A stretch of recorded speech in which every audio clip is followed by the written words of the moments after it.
Welcome back, everybody, to the Cast from the Crypt podcast, the podcast all about tales from the crypt and everything hilariously horrifying. I am your haunted host, CJ Roby, and yes, I did insult a ghost just so I could get haunted, so I could use that line on this podcast. You're welcome. Every week I am watching an episode of Tales from the Crypt for the very first time. I've never actually watched this show because I was way too scared as a teeny tiny child. But we're getting into it. And today is season 2, episode number 2, The Switch. This episode is actually directed by fucking Arnold Schwarzenegger, of all people. I didn't know that he had any directorial credits, but he has 2, including this episode and some like weird Lifetime channel TV movie. I don't know. I didn't get into it, but I had seen the clip before of Arnold working out with the Crypt Keeper and throwing out jokes and stuff, and I thought he was actually gonna be part of the episode, but he's not. He just directed the damn thing. This episode is about a rich old man looking for love who, I mean, kind of finds it, but he's not her type, so he decides to make himself her type at any cost. And this is all right. So for a Tales in the Crypt episode, like we get the whole like there's always a twist and stuff, but this episode is a little different than the rest of them, and I'll let you know why later. So let's talk about it. But before we do, I want to get into my top 5 credits of this episode. So the reason that I enjoy doing top 5 credits of the episode is to kind of, just like showcase like the other people who worked on the episode too, because, a lot of times when people watch TV, they're just like, oh, like they're only thinking about like the actors and stuff, who's appearing on camera. But, we all know a lot of work goes into production and stuff. And, they deserve some recognition, and I want to give them a little bit. But this episode had a really great cast. There were plenty of people to choose from, because it wasn't one of these episodes that just focused on, like, 2 or 3 people and forced me to go into, like, the way bottom of the IMDb page for it to be like, oh, God, like, who was doing some cool shit that I could put on the top 5s? But everybody on screen was great, and then and then there's the obvious one, of course. So, all right, let's get into it. Number 5, credit 5 is Kelly Preston, who was she had a small role in From Dusk Till Dawn as the reporter who broke the story about the brothers Quentin Tarantino and George Clooney. She was on the TV kind of in the background, just like giving the report that they had escaped or whatever in the beginning of the movie. She was also, and I didn't know this, she played the same reporter in this movie Curdled by Quentin Tarantino. She was on the list because I didn't know that. Okay, so From Dusk Till Dawn was supposed to be a Tales from the Crypt movie. It was originally planned to be in the ranks of Demon Knight and Bordello of Blood or something, and then it kind of just got sidelined into its own thing. And then Curdled, I didn't realize that Curdled was in the From Dusk Till Dawn extended universe, because I didn't realize that there was an extended universe other than Ramirez movies. But yeah, so I just found it interesting that we had a player from Dusk Till Dawn in this with its history with the show. Number 4 is William Hickley, and he's the main character of the episode. He's the old man, and just the perfect old man for this episode. He's the creepiest old guy in all of cinema. Like, I never knew his name before, but you've seen him in plenty of things. Fans of National Lampoon might recognize him as Uncle Lewis from Christmas Vacation. You know, the hilarious old dude in that. And people who liked sadder movies that aren't comedies might recognize him from Nightmare Before Christmas, because he was Finkelstein. He's the doctor that made Sally. He also had a small role in the Boston Strangler, which I wanted to throw in just because, I mean, Boston Strangler is a horrible story, and I don't know, maybe I'll do a true crime podcast at some point like everyone else fucking does. Number 3 is the man himself, Arnold Schwarzenegger. Oh, yes, the muscles. He's only on this list for his muscles. No, you know, Arnold Schwarzenegger is one of the fucking most recognizable people in all of history. So I have to have him on the list. I'm sorry. The politics force me to put him on the list because he used to be my governor, and if I don't put him on this list, I'll be exiled from California. I'll be banished. I'll never be able to go back. All right, number 2 is Roy Brocksmith. And Roy Brocksmith is another actor you might recognize. He's also been in a lot of stuff, but he shares another Schwarzenegger connection because he was in Total Recall, and you might remember him as the guy who tried to give Arnold the red pill and fuck him up, and then he just gets his shit just destroyed. It's great. It's a great scene.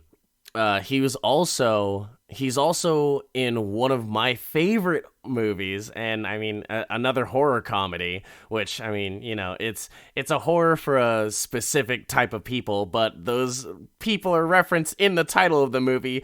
It's Arachnophobia. He was the mortician in Arachnophobia. Great movie. Go back and watch it. Still holds up. Everybody in it is fantastic. And my number 1 pick for top 5 credits, because I'm fucking lame and because I just got out of The Rise of Skywalker over the weekend, is Ian Abercrombie, the butler, who also did Palpatine in the Clone Wars, not the good Clone Wars, the Genndy Tartakovsky one, the other one, the CGI one, which is, you know, it's fine. It's fine. Don't at me, crazy Star Wars fans, all right? Go watch Rebels. But yeah, he was fucking Palpatine for that whole thing, and that's pretty cool to me. So many Star Wars references in this show already. So many like Star Wars tertiary actors that just come up in this show already. And we had 5 people in this episode who appeared in LA Law, which I still have no idea what is going on between this show and LA Law, but one of these days maybe I'll get to the bottom of it. All right, so episode number 2 of season 2, The Switch. This episode came out on April 21st, 1990, the same day that the last episode and the next episode came out on, because all 3 episodes came out in the same day, maybe in just like in a whole hour and a half block. I don't know. I don't know if it's going to be a tradition of just throwing out just a bunch of episodes at the beginning of the season. Maybe that's how they did it. But it starts off with the Crypt Keeper lifting some weights, and it's just a stick with some skulls on it. I mean, it can't be that heavy. So I'm at least glad that despite his weird undead zombiness, who knows what kind of powers he holds, but he doesn't have much physical strength. He's a weak little bitch. And since he's a weak little bitch, they had to bring in Arnold to come in and give him some motivation. So Arnold just shows up, and he's just like, get to keep pumping, you skinny little bitch. Let me tell the story this week. So then Arnold introduces us for the whole thing, opens the book, and it begins. It starts off with like a weird camera pan through this guy's big study or whatever, and the music's all creepy at first, and then for some reason it turns into a little, it gets a little brighter and a little more like, I don't know, I don't even know how to describe it, but at first everything's all sinister and you're just like, oh shit, like what's this gonna be all about? And then it just rotates over to some old man looking at a picture, just sitting in a big chair with a big suit on. Like this dude's just all decrepit inside of this suit that looks like a weird shell casing for him. It's huge on him. But his butler comes in and asks him if he's been in here all night. He's gonna catch his death of cold if he's just sitting around here. And the old guy's just like, I knew you would think I'm crazy, and you're right. I am crazy. Crazy in love with Linda. Oh my goodness, she's the best. She's just so beautiful and charming and smart, and she's young. She's young, Fulton. The butler's name is Fulton. And just the way that he... All right, this old guy, William Hickley, is the creepiest old guy. If you've ever seen a creepy old man on a TV show, he's nowhere near as creepy as Hickley can be. Like, it's just the whole episode for him. So his butler's just like, I don't know about this. A young woman who likes some old fucker, and he's like, no, look. She doesn't even know that I'm rich, okay? So she can't, it can't be just like a thing where she's just trying to marry me for the money, because she doesn't even know I'm rich. I've been hiding that from her, and I will keep hiding that from her. She'll never know that I'm rich until she marries me. Which, alright, yeah, I get it. Honorable. He's not out here trying to flex, you know? He's not out here, listen, this is what they mean by live below your means, I guess. Maybe it's not what they mean by that, because he does also live in a giant house. But you know, hey, I think he's doing it the right way. So he just gets all excited. He's like, I'm in love. This old house needs some new life breathed into it, and Linda's gonna do that. And he's just like jumping around with his butler. He's like, open the curtains, get some light in here. Yes, we're alive again. I almost called him Lipton. I forget his butler's name. I don't know any of the names of the help. I'm too important. But they just go crazy for a second, and they're just like, yes, love. So he goes over to Linda's place, and he's bringing her flowers, and she's like, thanks for the flowers. They're great as always. You're always bringing me flowers. But he asks her to marry him. He tells her that she's made him so happy, and he wants to make her happy. And he's, I don't have much, but I would be so honored if you would be my bride. I don't know why he would even bring up his money if he's trying to keep it under wraps. Why would he just be like, I'm totally poor, but we should still get married? It's a bad look. It's suspicious. She says, no, I can't marry you. You're an old man. Like, that's not what I'm looking for in a man. Your face is so old whenever I look at you. I'm just, you're just some old guy. He's like, well, don't worry about it. I can change for you, and I'll do anything to make you happy. So he's driving back home, and he's just like touching on his old face. He's like, to be young again. And then the next scene is him in a plastic surgeon's office. He's talking to these ladies, and one of the ladies just like, oh yeah, this doctor's amazing. He can take 5 to 10 years off of your face. He's like, only 5 to 10 years, huh? Because this dude is like 80, and he talks to the doctor, and the doctor, gives him, we can like tuck this and cut that, snip this and tuck that, but he tells the doctor, he's like, hey, look, man, I'm not just trying to get all these wrinkles like removed. I'm trying to get a whole new face. I want to look like I'm a 30-year-old man again. And the doctor tells him that's impossible. There's no way. Medical science can only go so far. And Carlton, oh yeah, the old guy's name is Carlton, by the way. Carlton goes, oh, well, I mean, I heard someone can do it. So the doctor gets all serious. He's like, you know, letting you know about this guy's not gonna come cheap. And so, it's some secret back alley fucking black market face transplants are about to go down. So the next thing is Carlton just going to some creepy old house. They drive up to the gate and everything's all raining and lightning and it shows the window of the house. It's just the scientist guy, the creepiest, just I love it. It's my favorite scene of the whole episode. It's just him standing in the window just looking all creepy when the lightning flash hits him.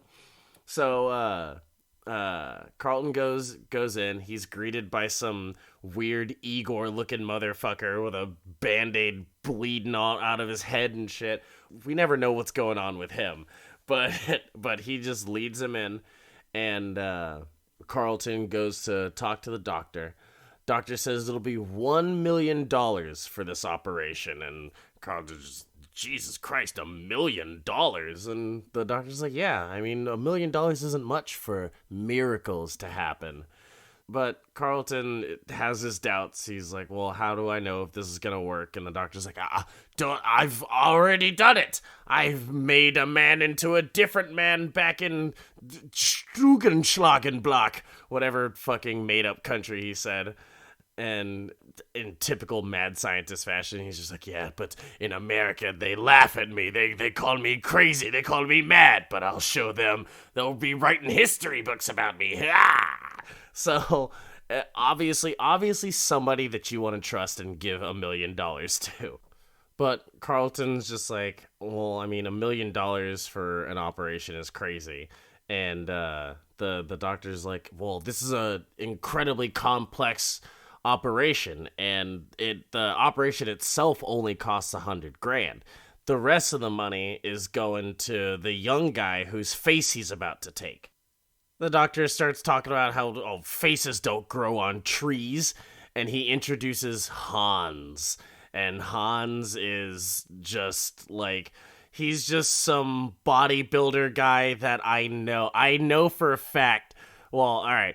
So when I first saw this dude, I was just like, oh, this is just Arnold's buddy. This is just a guy who, like, spotted him at the gym a couple of times, and he's like, oh, I'm directing this TV show. You want to be in it? Oh, you can really help me out.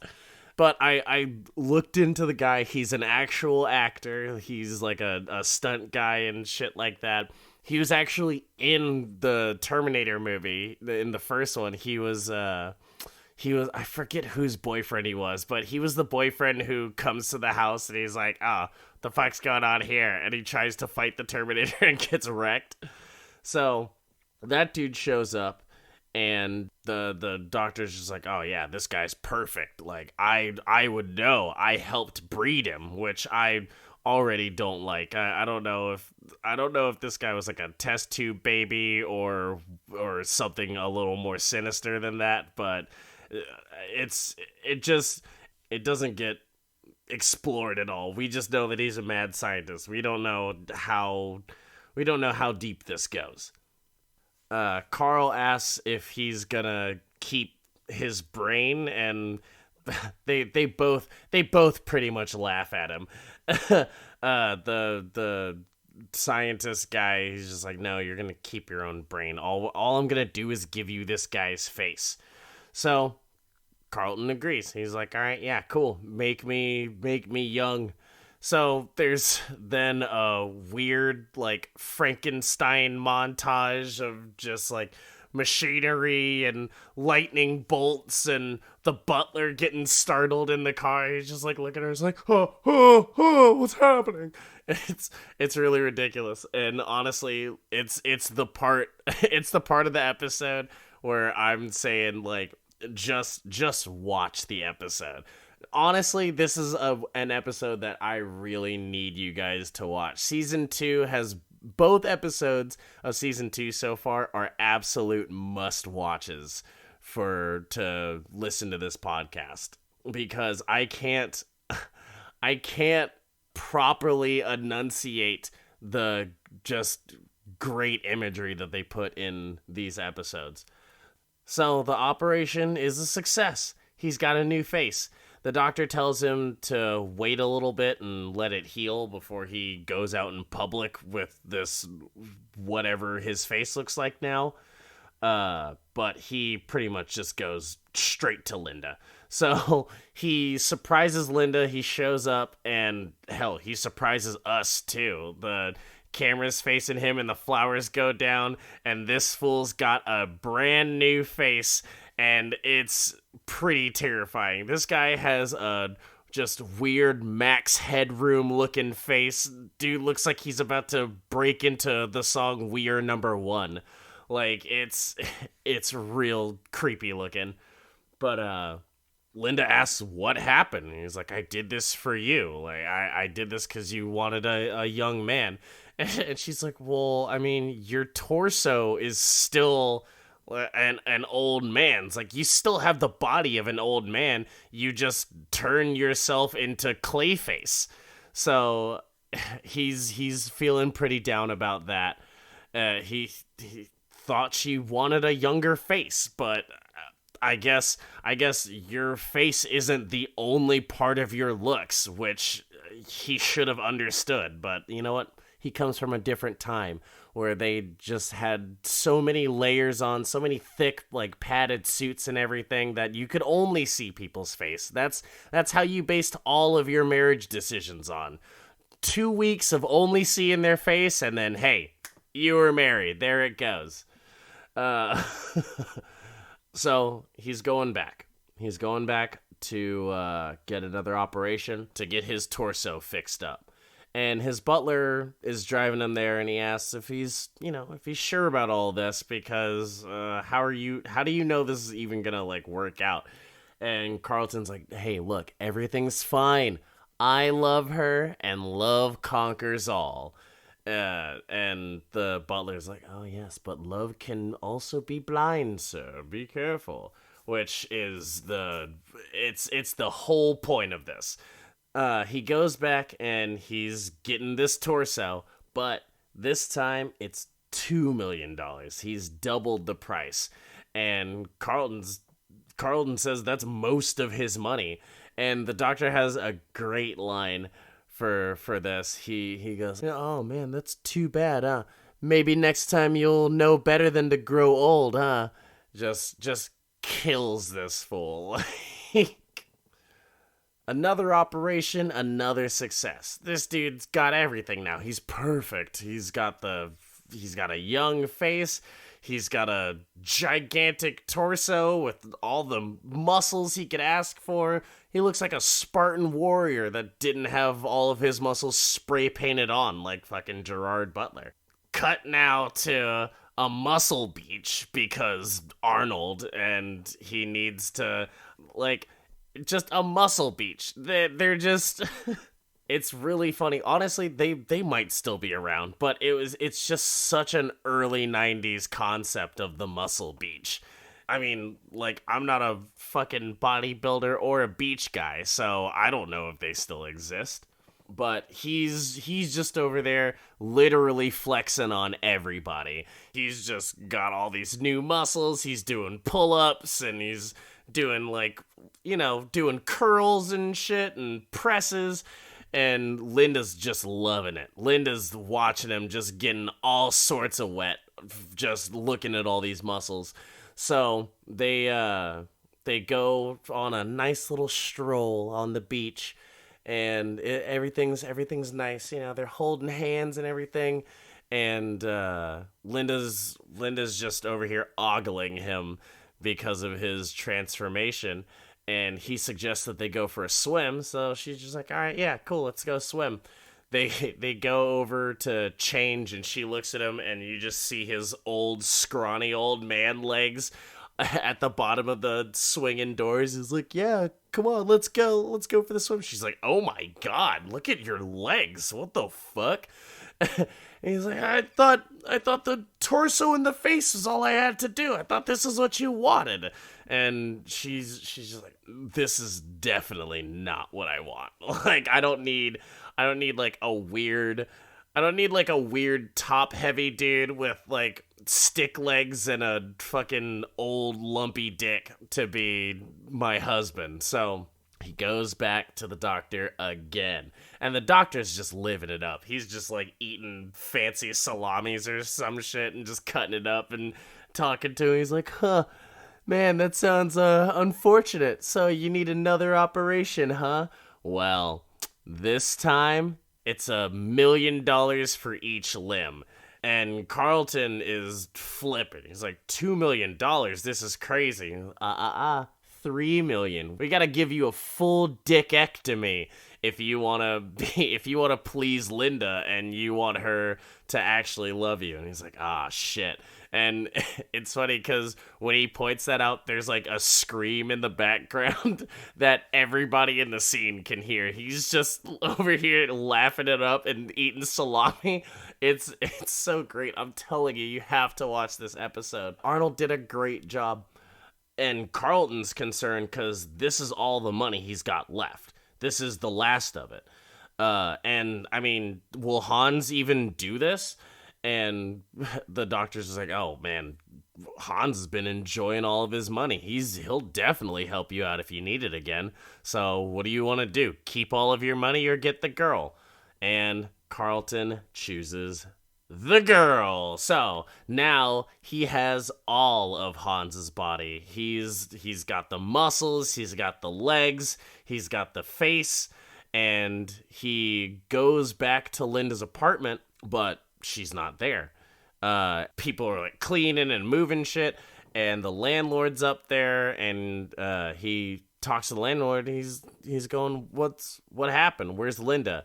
And the landlord tells him that she moved downtown or whatever into some fancy new place. So Carlton gets the address from him and leaves. And before he gets to Linda's house, because Arnold is directing this and he has to throw in muscle beaches and action, apparently, some random punks, like some random like greaser punks, are just hanging on this dude's car. And he's just like, this your ride, man? He's like, yeah, what do you want? He's like, don't worry, man. Stop. He holding the door open. He's like, don't worry, man. We just want a ride. And he's like, oh, yeah, I'll give you a ride. And then he just starts beating the shit out of these guys for like, and just out of nowhere. He pushes the first two dudes out of here with the car door and then just tosses another dude straight over the car and leaves towards Linda's. And I mean, Linda wasn't there for that. No one was there to see that. He just kicked all these dudes' asses. So, yeah, it's just, Arnold's just like, it's too weird. We need someone's asses kicked. So, he goes to Linda's place, and it's just all nice. It's all fucking huge. He knocks on the door. She shows up with this fancy-looking nightgown and everything, and he comes in, and he's going, look at me. I'm perfect. I did it, Linda. I did it all for you. Come on, you gotta marry me now. And she's like, well, I mean, I can't marry you. I'm already married. And huge shock to him. He's devastated. What do you mean you're already married? And she goes, yeah, I was looking for a man with financial security. I needed a man to take care of me with money, and someone who knew the importance of money. I didn't care what he looked like. In fact, let me introduce you to my new boyfriend, well, my husband now, Hans. And fucking Hans walks out as the old man, and he's just all happy. He's just hobbling in there with his cane. He's just like, yeah, what's up, bro? and And then Carlton's old butler shows up and he's serving everyone champagne and everyone's just having a great time and Carlton's just standing there horrified. And the episode ends with Hans laughing in victory as Carlton's whole life is just crushed. So, like, I don't know. These are supposed to have, like, a moral or something to them, you know? It's usually about dickheads getting shit on by the universe, but this time it's just like, yeah, you shouldn't have been an old person trying to get with a young hottie, huh? You should have fucking used your money wisely, you dumb fuck, instead of for a person that you liked. Get the fuck out of here, you rich old piece of shit. Fuck you. Make Hans the happy one. like normally they're karmic stories about getting a comeuppance, but like Carlton was just a rich old man. He didn't deserve this. This is why I hate the Crypt Keeper. He's such a dick putting people through this. Yeah, so the closing segment, the Crypt Keeper shows back up, and he's just got like a body bag in front of him or something, and I guess he murdered Arnold. I guess I was talking all this shit about him being weak and scrawny, and Arnold was too, and he straight up killed that fool. So I guess I better tone it down on the Crypt Keeper hate on this podcast, because he'll both murder me and steal old SNL jokes, because he does we want to pump you up. He does the I forgot the sketch, the Beefy Twins or whatever they're fucking called, but yeah. So that's the end of the episode. So now let's take a look at the source material and see if it is as strong as Hans. It's time for comic versus show. This episode was lifted from Tales from the Crypt number 45, and this is actually going to be our first episode that actually comes from a Tales from the Crypt comic. Not a Crypt of Terror comic, the actual Tales from the Crypt. It was a pretty straightforward rip from the source material to the show. Not a lot of deviations or anything. In the comic, honestly, it's just, like, the whole process is a lot more streamlined. Like, basically, they just had to lengthen the comic for time's sake. This is also our second Old Witch comic, so, you know, we're gonna be seeing her around a little more, I guess. But like I said, the whole process and the operation and stuff, that's all more streamlined in the comic. It just kind of happens one after another. Bang, bang, bang. The doctor's not like giving extended creepy speeches to him, and he's not just like hanging out with that doctor for hella long. Linda seems a little more like concerned about him rather than just shooting him down all the time. She's in the comic, it actually kind of gives her, you know, her thought process and stuff. So she's just like, oh man, I don't want to hurt this old man. Like, how do I let him down easy? He's just keep going. The operations are $200K, which is pretty much $1 million back in 50s money. So, you know, they just had to update that. Carlton actually goes to visit the young guy whose name is George Booth in this, not Hans. I guess Arnold fucking was just like, who are the most perfect muscular men that I can think of to switch with? Oh yes, it has to be Austrians. But so he just goes over there, and he's just some regular guy and not some like scientifically engineered like Ubermensch guy or whatever. later on, after he swaps the face, that goes great, but she's just like, oh, you're a gross old body. So this dude decides just to get this fool's chest and stomach and has like weird old man arms and legs still.